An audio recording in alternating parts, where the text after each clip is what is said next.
Good evening. Welcome to the April 11th meeting of the Millis School Committee. My name is Mark Conroy. I'll be chairing the meeting tonight.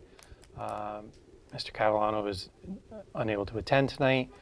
Ms. Briggs will be here momentarily. We have Ms. Gibbons here, Ms. Roach here, Mr. Mullaney, and Terry Wiggin is also here. We do have a teacher representative, no student reps tonight.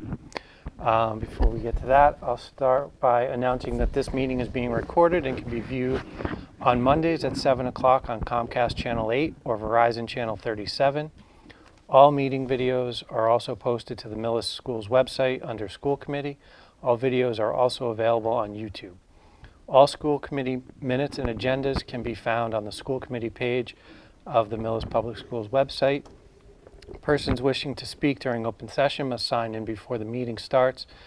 Comments are not to exceed 3 minutes in time. Individuals may not name students, staff, or parents. All topics for the discussion must be limited to those items listed on this evening's agenda, and all comments must be directed to the chair. The committee may not respond to public comments. It shall be their decision to discuss issues at a later date. Check next.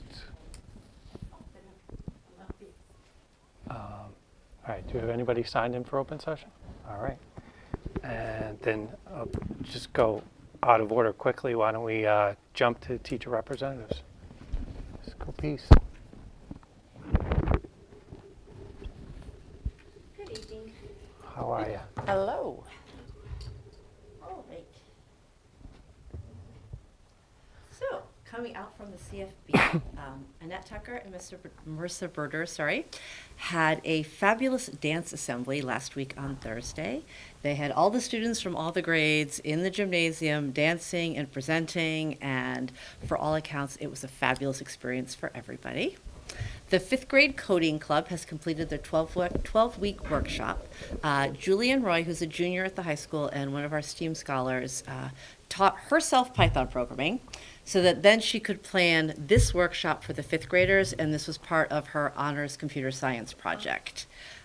So I think we're all kind of hopeful that she keeps that up and keeps it going.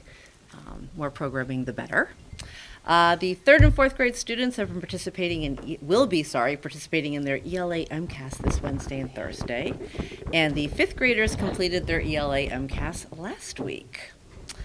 The 4th graders have been working on their poetry unit with their poet in residence, Julia Thacker, and I actually remember that from way back when, going to that evening.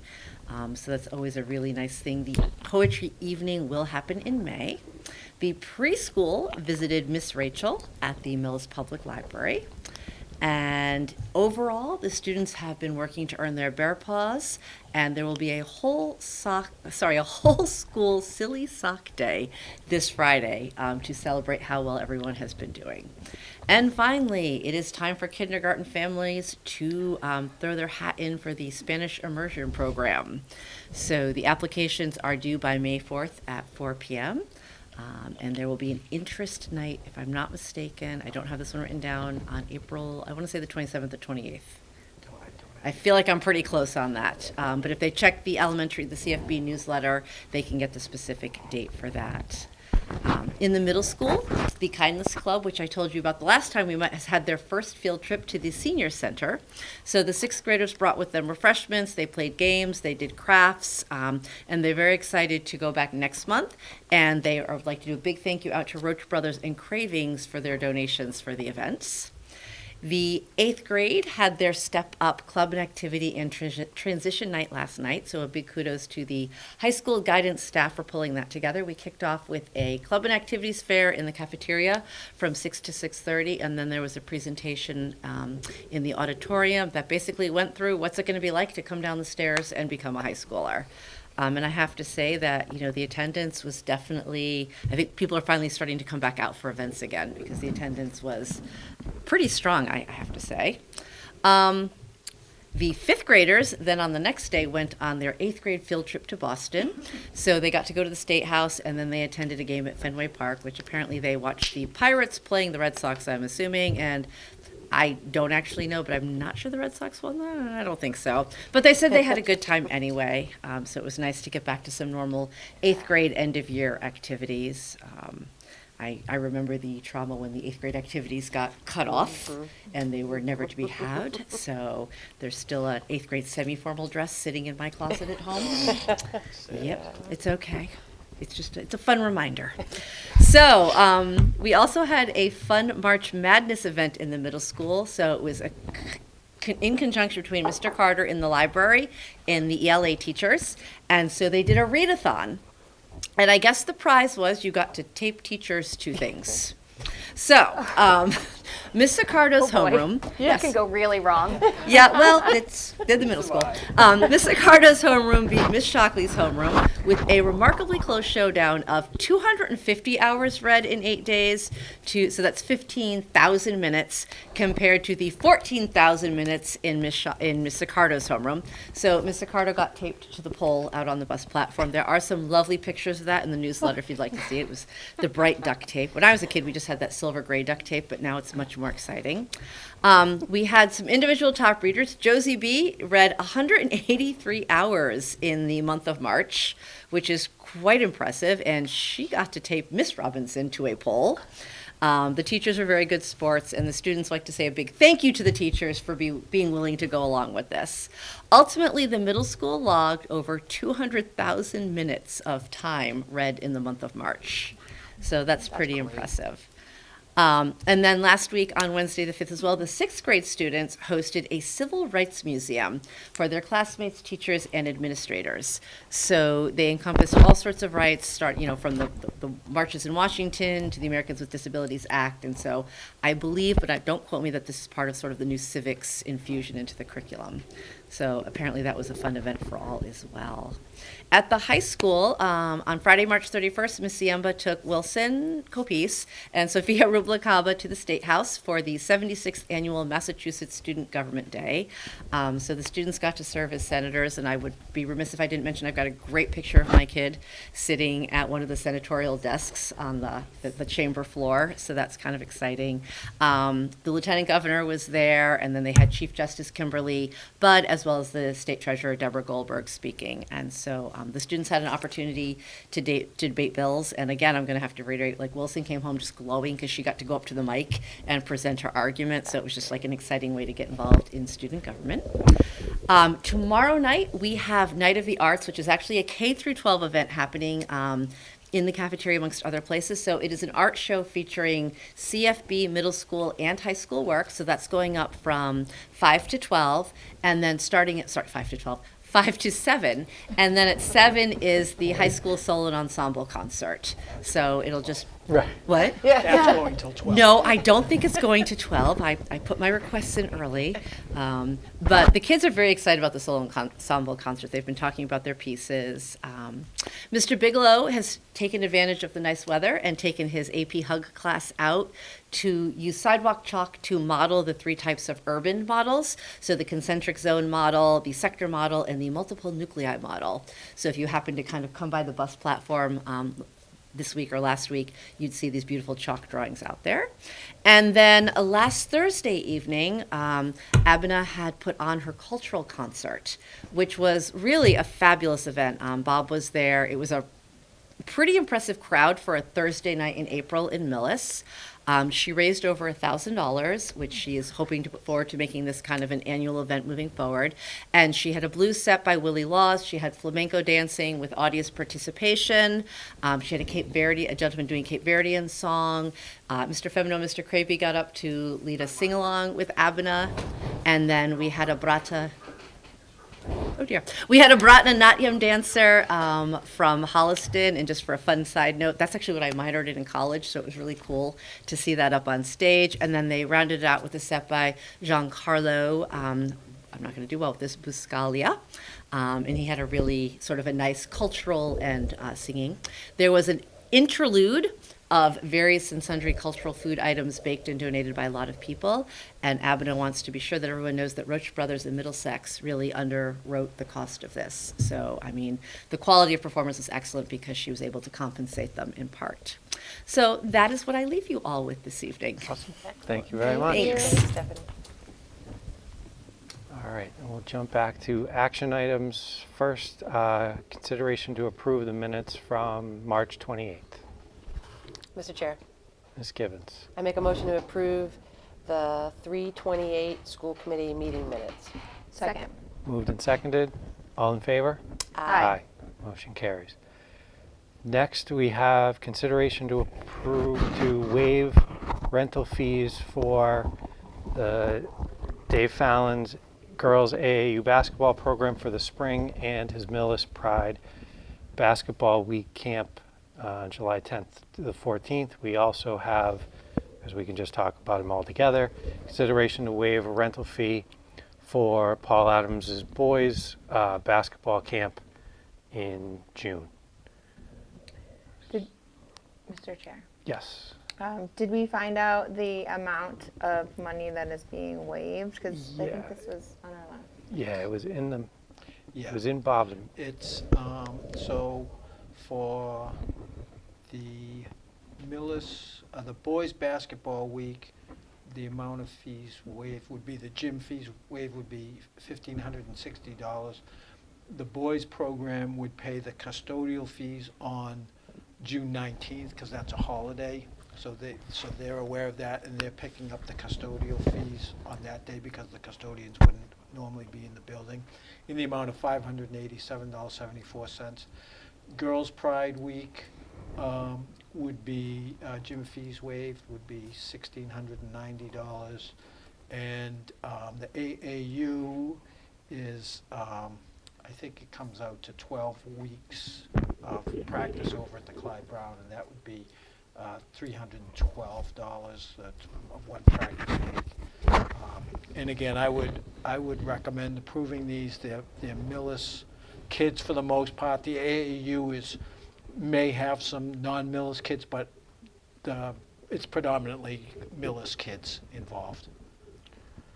I did also get some information from Dave Fallon about things he's contributed Right, the last. yeah. So in 2021, he contributed $600. I don't know how much they are, but he paid $600 for the Pixelette cameras, so the NFHS cameras in the gym, and he also, their program, CPR certified all 4 of their coaches, well, 4 of the 20 that they have. And then in 2022, he also supported Millis youth basketball with $750. So he contributes out of what he raises through his program, you know, $800 a year. And I would say Paul Adams does the same. Yeah. Mr. Chair, Ms. Givens. I make a motion, do we want to do 2 separate Yeah. motions? If they're gonna have if you're proposing to have the same outcome, you can do both Okay. together. Mr. Chair, Ms. Givens. I make a motion to waive the facility rental fees for both the Mohawk Pride basketball weeks, Millis Pride AAU, and Millis Pride basketball week. Second. Been moved and seconded. Any further discussion? All in favor? Aye. Motion carries. Next, we have, we'll just take them separately. Consideration to approve a coach stipend for junior varsity boys tennis. So in this case, after more than 10 years of no boys tennis, we have the beginnings of a boys tennis team. We're starting at the JV level. We have a number of younger students involved, so we're excited about that, being able to grow the program. So the stipend for a JV tennis coach is $2,671. That's in line with the collective bargaining agreement, and it would be paid entirely from athletic user fees. Does not touch the operating budget. Mr. Chair, Ms. Roach? I make a motion to approve the coach stipend for the junior varsity boys tennis.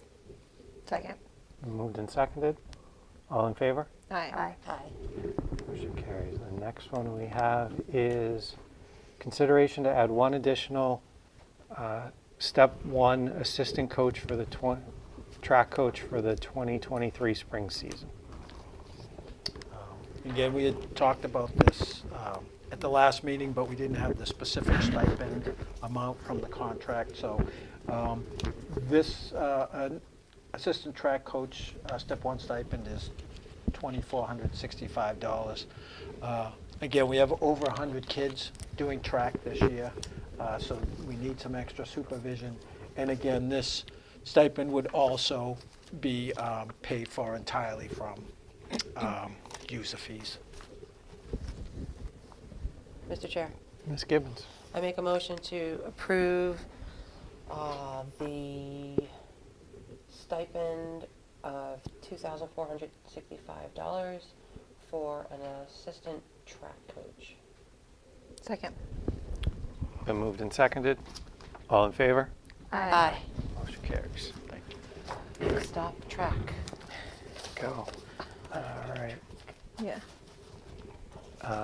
All right, next we have the third reading of the responsible use policy for technology. Yeah, and this is something that we also tabled from last week because Andy Wall was still looking Oh, at it. is he still? He got back to me. No, he got back to me. Okay. He says everything is good. He vetted it. And, Okay. says the language is good. And Mr. Chair, Ms. Gibbons. I will happily read this. Are you sure it's happily? Right? Yes, because Mark is chairing. I will happily read. I will happily read it. I just have to get to the version at a RUP. Here it is. Sorry. Okay. Whoa, that's too big. Millis Digital Learning and Technology Responsible Use Policy. Purpose. The Millis Public Schools Responsible Use Policy, RUP, is a written agreement that outlines the terms and conditions for all users using district-owned technology as well as any personal technology that is on school property, including district networks and accounts. All Millis Public Schools, MPS, students and staff have access to the district's robust and secure network infrastructure, as well as a variety of mobile devices and digital learning applications. MPS technology and network facilities are to be used in a responsible, efficient, ethical, and legal manner in accordance with the educational mission of the district.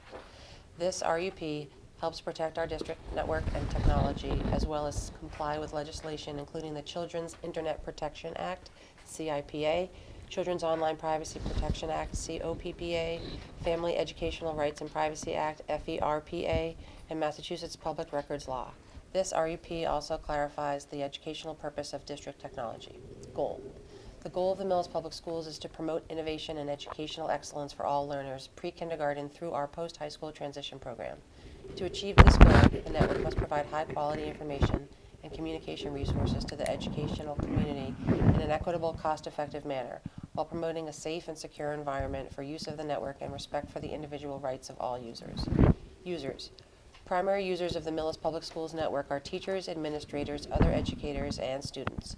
Under certain circumstances, network administrators may permit a non-educator to use the network or other related school technology, provided the individual demonstrates that his or her use furthers the purpose and goals of the network and public education in general. Responsible use of district technology. All students and employees of Millis Public Schools must read and attest to understanding and agreement with the provisions of this responsible use policy, RUP, annually in order to retain access to district technologies and accounts. Passwords. School or district passwords shall not be shared with others, including other district staff or students. It is important to log out of unattended devices or accounts in order to maintain privacy and security. Professionalism. Students, staff, and those contracted to provide service to the Millis Public Schools are expected to use professional language in all work-related communications, including email, social media posts, audio recordings, conferencing, and artistic works. Social media posts refer to any content or messages shared on public or private social media platforms, such as Facebook, Twitter, Instagram, LinkedIn, etc., in the course of their work-related activities.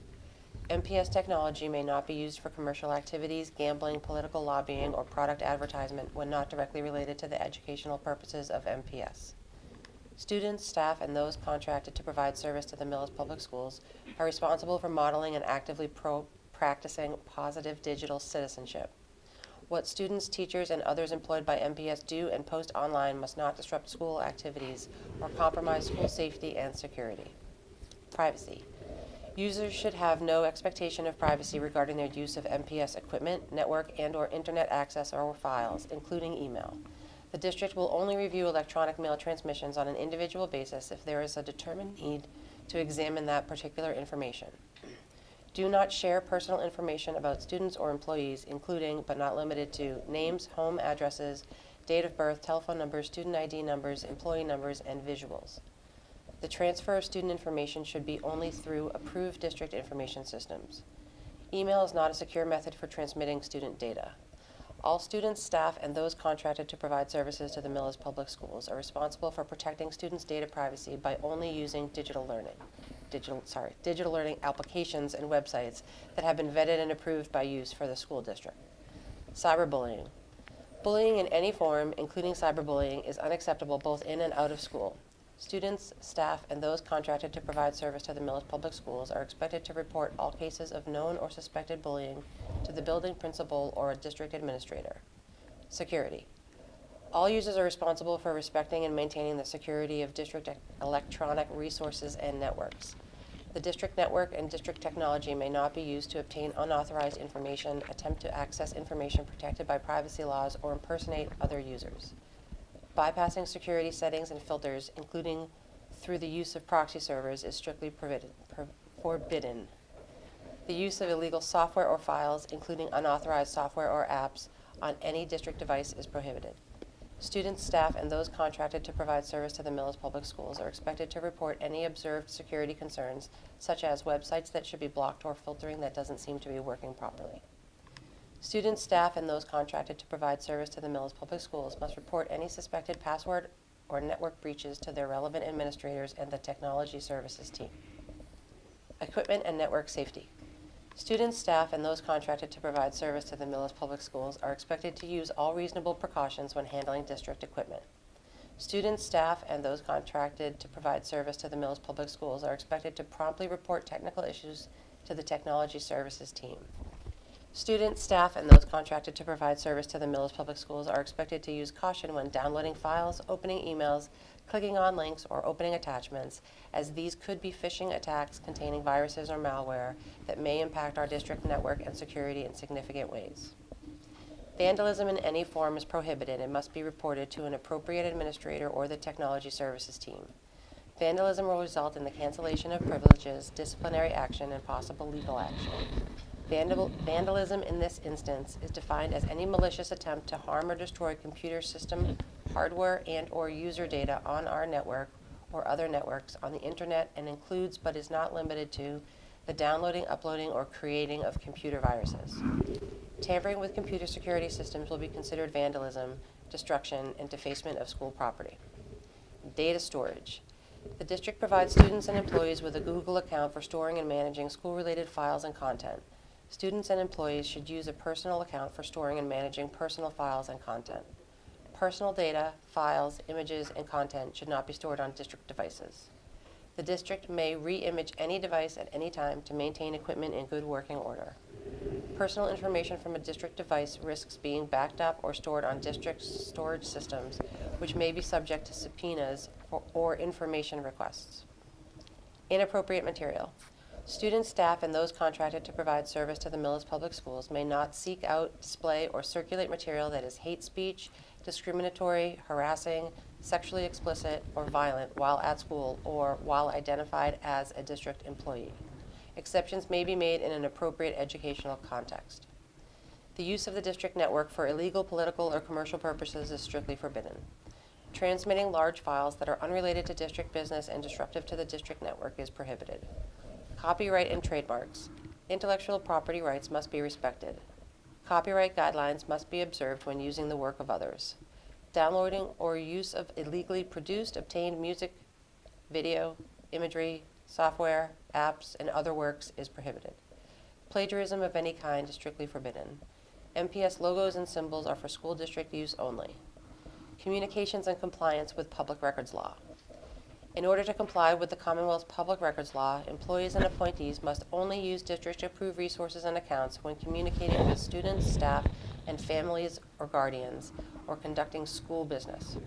Employees are expected to check their school-issued email account for daily communications. Bring your own device, BYOD. Students, staff, and those contracted to provide service to the Millis Public Schools will follow all procedures as outlined in the BYOD protocol. Consequences of unacceptable use. Appropriate behaviors for network and technology use follow the general guidelines for all appropriate behaviors and are outlined in individual school handbooks. Misuse of MPS technologies, as outlined in the provisions of this RUP, may result in restricted access or account cancellation. Failure to uphold the RUP provisions listed above constitutes misuse. Such misuse may also lead to disciplinary and/or legal action, including personnel action and/or criminal prosecution by government authorities. The administration of the Millis Public Schools may direct network administrators to deny, revoke, or suspend specific user privileges. Any user identified as a security risk or having a history of computer or network-related problems might be denied access to the network. The district will attempt to tailor any disciplinary action to specific issues related to each violation. The Millis Public Schools makes no warranties of any kind, whether expressed or implied, for the services it is providing. The Millis Public Schools will not be responsible for any damages suffered. This includes loss of data resulting from delays, non-deliveries, misdeliveries, or service interruptions caused for any reason.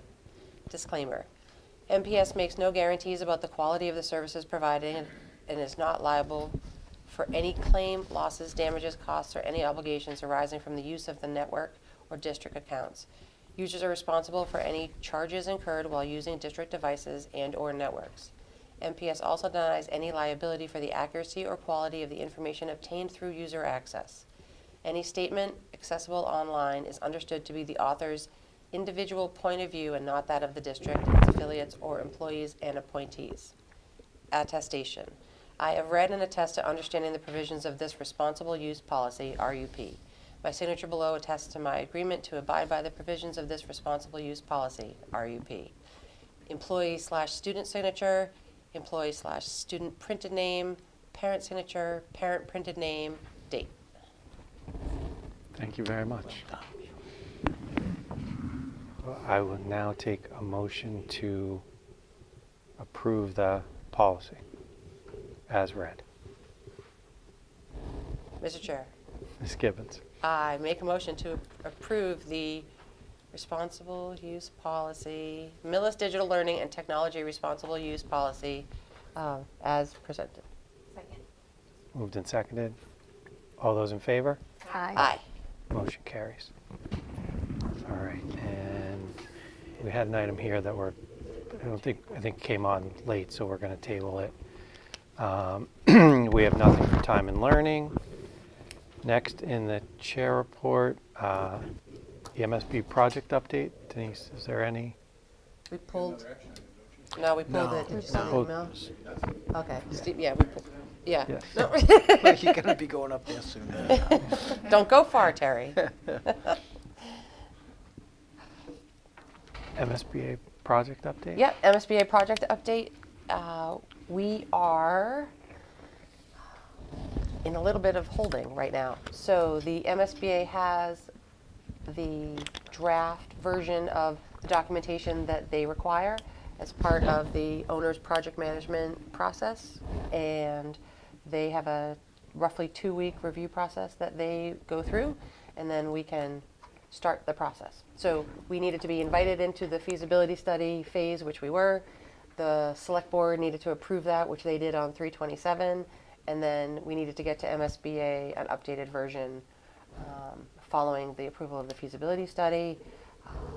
The tentative timeline has us going back to the MSBA in July, because there's another approval that they have to give once the district determines who the selected finalist is.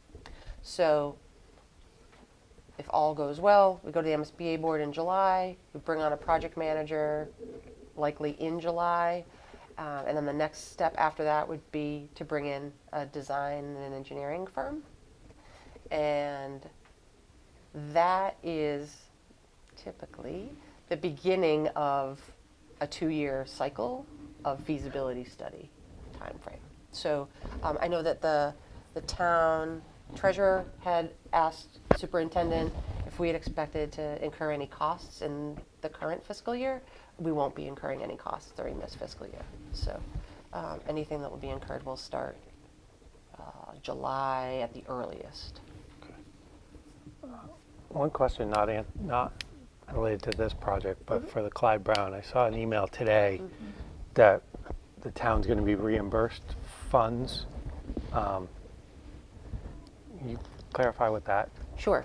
So as you can tell, it's a very prolonged process to close out one of these MSBA projects. So our project management firm has had all of the paperwork in for quite some time with the MSBA. And the closeout typically has some funds returned to the town. It does in our case. We just don't know how much. So they have to go through their final accounting, look at all of their reimbursement, what was eligible, what wasn't paid out, how the closeout went, and then they determine how much additional reimbursement that we're getting. Based on the information that the project management firm sent across today, we will likely get the paperwork, which should have numbers in it, in July. And then we're on the MSBA board schedule for August, where they would approve the closeout, which would then in turn approve those closeout funds, whatever they might be. And do we know if those funds then, obviously they would come back, and do we know if they would, or what, is there a purpose for which they have to be? Like, do they have to go back to the debt that we've taken out on the Clyde Brown? Or is it kind of available funds that we could use for things like offsetting some of a feasibility cost or offsetting some one-time funding that we've utilized this year? That is an excellent question, because when they reimbursed, we were actively in the project, so it was going Right. going right away towards things. So now that we're done and we're out and we're not actively paying bills, I don't know if it reduces the overall borrowing, if it has to go towards that. Do you happen to know that, Terry? I think it has to go against the project debt, but I'm not sure. Okay, Okay. so we can find out So it would and just, we'll come back. but But it, good news is, money coming back to the town from the MSBA for the Clyde Brown project, which, just as a friendly reminder, came in about $4 million under budget. great. All right, next item is the FY24 budget update. Mr. Wigan, would you like to, do you have one? The agenda The chair says, report- The chair report is the 24 update, budget. I think that's. oh, just, Oh, the 23 stuff is under the superintendent Yeah. Gotcha. report, Terry. Yeah. All right. So the 24 is just what we've been going through. yeah, there's, Finance Committee is meeting tomorrow night on what are now 3 articles. So the Select Board opted last night to expand it to 2 articles related to the one-time funding, one being free cash, the other being stabilization. One reason being that they require different majorities. The stabilization needs 2/3 vote. The free cash only needs a majority. And also there is current interpretation of or restriction on reconsideration that is being anticipated to be strictly applied, that unless there is truly new information, articles will not be allowed to be reconsidered. So, you know, if a combined free cash stabilization article failed by something, you know, somewhere between a 50% majority and the 2/3 it requires, on the one hand, we wouldn't have any ability to then try and revote the free cash element. On the flip side, if they all pass, there will be no new information triggering the, you know, just having, a portion of the people leave the building is not going to be a new information that allows for reconsideration. So those are kind of the three big pieces of where we are in the finance. So the finance committee is going to vote their recommendations tomorrow night. So that's it. All right, superintendent's report. Mr. Wigan can give us an update on the FY23 financial report. And I would just briefly open by saying that I talk to my computer all the time. Tonight was the first time it talked back to me. So I apologize for that. FY23, the April report gives us some more good news from January. We are right now, I am projecting an increase in our fund balance from a January report of 17,000 and change to a report right now of 40,000 and change, and I will tell you that that does not include any additional savings we will get from salaries. It's a little too early to project some savings we might get from salaries, but I can just, off the top of my head, pick out about, let's call it $30,000 in savings that I know we are getting from two positions that around February or so, we gain savings through attrition. And there are other ins and outs that I think are going to get us some savings as well.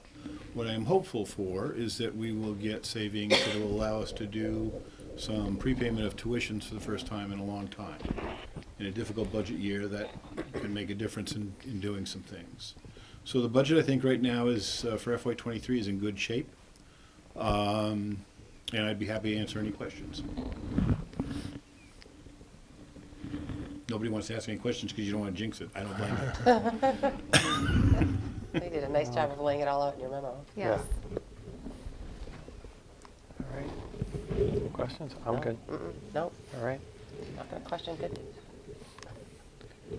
All right, next item, the bus lease. Mr. Wigan, you're on a roll.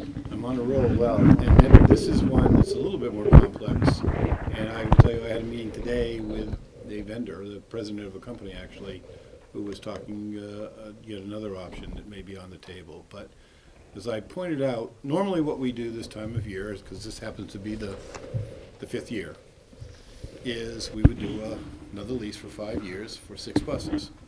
And what the district's history has been is 2 buses we buy, and indeed this time around we're going to buy 2 buses for $1. And the other 4 buses we would turn back, and we would be leasing 6 new buses.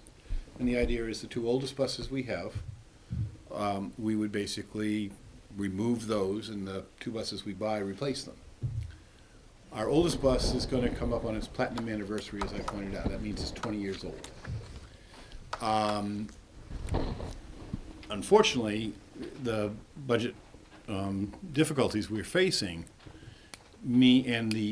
well, 3 things. Budget difficulties we're facing. The increased prices of buses. Okay, the last time we leased these 5 years ago, a bus was $89,000. Now a bus is conservatively $129,000 for it actually is almost cheaper for me to buy a propane bus. Okay, that's how much buses have increased in price, and the demand for buses is incredible. The quickest I can probably get a bus is 7 months if I'm lucky. I have a van, just one van, all right, not a bus, a van that's been on order since November, and I probably will not have that until sometime next year. That's how difficult it is for the commercial vehicle market right now. So those are some of the things we're facing here in this whole situation. In any event, we got pricing in, and it does not look like we would be able to lease 6 buses based on our current budget numbers. We would probably be able to lease 4 buses. Now, that is with one vendor who has a state contract that I've been talking with. That is a different vendor than who we have traditionally worked with. The vendor we've traditionally worked with knows we weren't necessarily happy with the last lot of buses we got. That's the gentleman who came and spoke with me today. He feels that he could, perchance, offer us a deal. He does have a bid contract, so it's some question whether or not we could do that. I have to find that out with the state. But the advantage of going with that particular vendor is that the existing buses we have that we would normally turn back, he would work out that we would keep them until we could get the buses. Oh, that So, saves you the money you talked about here That about would renting save, the that would, buses. well, I'm sure there would be a cost to Yeah, yeah, keeping but them, maybe not as, maybe not as much. We'd And have at to least they'd see. have them. So that's a new wrinkle in the appointment that just happened today. In any event, in some scenario, I think, and what we need to do is plan that there's money in the budget. I think it's $122,000 if I recall correctly, $122,921, and that whatever we can get for a 5-year lease, which looks like at least 4 buses, maybe 6, but I doubt it, we need to do that, because the option is we would be losing 4 buses, and frankly, we wouldn't have enough buses to transport students, let alone do athletic trips and field trips. So the reason we wouldn't necessarily get rid of that 20-year-old bus is because if we can only get 4 in the new lease, we've got the 2 we just bought, that gives us what would theoretically be 6, but we need those 2 because we're not getting 6 through the new Yeah, lease. we actually have a big bus fleet of 9. But again, maybe I should clarify something. One way or another, the 20-year-old bus is probably not going to be on the road. We do not believe that the state is going to let us run it. They've been patient with us. I think their patience is running out. We thought it was going to run out last year. We think it's pretty much run out this year. So are we're we gonna gonna, have 8 buses now? We're gonna probably go down a bus. Okay. Unless we can get 6 buses, we're probably going down a bus. Now, we can make things work, but there will be some difficult times. And we've gotten creative in the past sometimes when we've physically been down a bus because of service. We've made things work. So, in this particular case, it would be, we're just gonna have to do that on a more regular basis because we'd be down a bus. so Terry, so how much is a lease per bus now? Lease per bus right now is $89,900. Oh, lease per bus. That's the Yeah. lease for the 6 buses. Yeah. And we're talking about spending approximately $120,000 for 4. What I'm trying to figure out, and this would be, maybe it's a 5-year problem, maybe it's somewhere in between 0 and 5, but if we go down a bus into this scenario, at some point we renew these, there's going to come a point where we can't go down we can't go down buses, which is, and when we, and this is, quite frankly, is going to put this committee or a committee 5 years from now or 3 years from now in a situation where with the bus lease in the operating budget,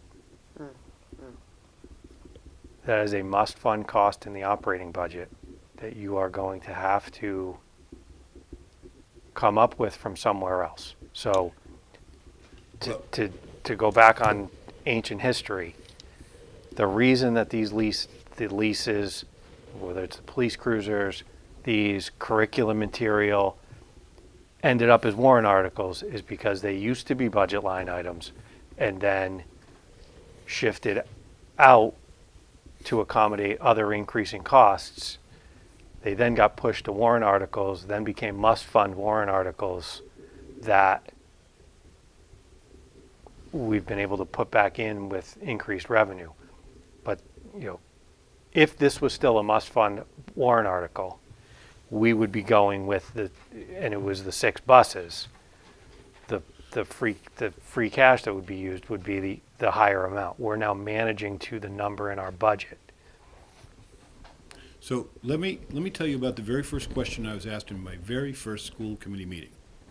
And that was, what's the best way to buy a bus? And my answer was one word, cash.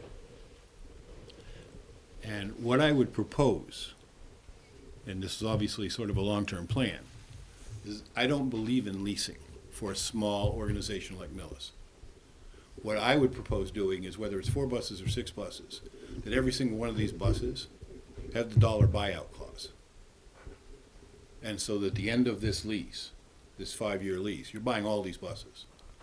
Once you do that, then the next time you're buying a bus, you're buying a bus every year for cash. There are no more leases. And then when you buy that bus, you're getting rid of whatever the oldest bus is. It does 2 things for you. One, you don't run into this problem again. The second thing is, eventually your fleet is 10 years old. That is the perfect age for your fleet. There are no more 11, 12, 20-year-old buses. They are 10 years old. That is an optimum, age for your fleet. Your maintenance costs go down. The dependability goes up. And now when you start to look at other options, like propane buses, like electric buses, it is much easier for you to get into that mix of buses, so that, for example, if you get the option with grants or whatever, you can put an electric bus into the mix. You'll never go all electric because you need some buses that can go longer distances. But you now have the option to get in because you're not tied up in a lease. You can start doing some grant matching with local dollars, because that's how you buy buses. You buy them in cash. So is the lease that you're going to sign going to have a dollar buyout for all? That's how I propose. That's how I've talked to everybody. Okay. It's dollar buyout. Okay. Because that I think is the way to move. And frankly, I had just started with you when in fact this one was already moving forward Right. when I came on board. Had I maybe been here a couple of months earlier, I might have done it with the last one, but you kind of have to deal with what you got. Okay. Okay. So you'll just keep us updated on Yep. that as we move forward? Yep. Okay. But whatever we do, it is not going to impact the current budget proposal. We'll make it So, work. so will you, by town meeting, know whether it's 4 buses or 6 buses? Yes. Okay. Yes, the meeting I had today will generate a proposal for me probably in the next few days. And I've talked to both vendors about getting updates, as close to town meeting as I can get. And Mike is working with town council to see if the language could be such, say, something like up to, so that, because again, maybe it's 5 buses. I mean, Right, right. whatever. But I think a key part of it is the dollar value that we are looking at. Right. Is the dollar value. The dollar value is the dollar value. If we can get 6 out of it, We can on a get 6 deal, out of we it, we're gonna can. get 6 out of it. If we can get 5 out of it, we'll get 5. We're pretty, I could get right now, I could get 4 propane buses out of that budget number at the price of propane buses, and I could actually get a quicker delivery. Yeah, but then we have to store propane, right?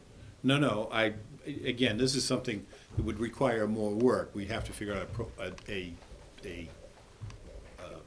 gas Fueling? station, if you will, a propane gas station. Yeah. And I, quite frankly, with all the stuff going on, I haven't had a chance to talk to our local merchant to see what, that might involve and Right, costs and that sort of thing, so. Not really ready to do that. correct. All right. Any other questions? Okay. Excellent. Thanks, Terry. Thanks, Terry. Thanks, Terry. Enrollment? Our enrollment numbers in April, we've picked up net 3 students. Clyde Brown is at 620 students, the middle school is at 267, the high school is at 315, Tides at 7, out of district has remained the same at 22. So slight increase as we've seen all year. We have a lot of people moving in.